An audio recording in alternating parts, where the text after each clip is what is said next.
Pumunta si Mitena sa damya para tanungin si Imaw kung nasaan ang mga natitirang sangre. Nagsinungaling naman si Imaw at sinabi niya kay Mitena na wala nang natitirang sangre sa Encantadia.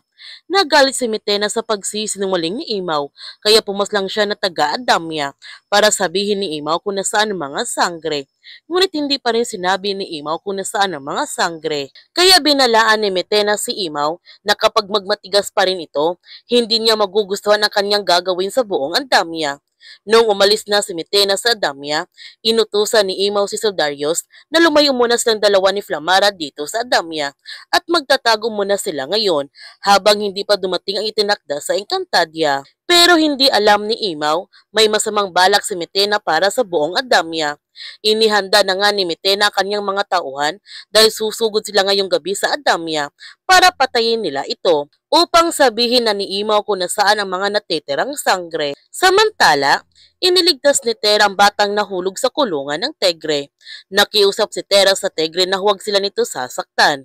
Sinabihan naman ni Javier ang kanyang apo na huwag ito gagalaw.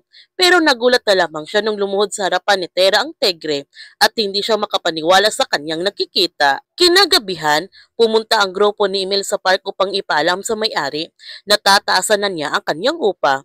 Hindi naman sang-ayon ang may-ari sa kagustuhan ni Emil nang dahil sa grupo nila kaya nalulugi na ang park.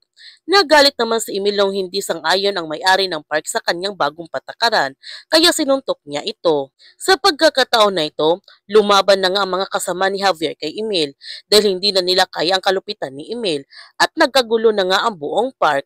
Pumunta si Tera sa kulungan ng mga hayop para humingi ng tulong sa kanila at pinakawalan niya ito sa kulungan at sumugod na nga ang mga hayop sa grupo ni Emil. Papatayin kaya ni Mitena ang lahat ng mga Adamyan? Yan ang ating abangan sa Encantadia Chronicles Sangre.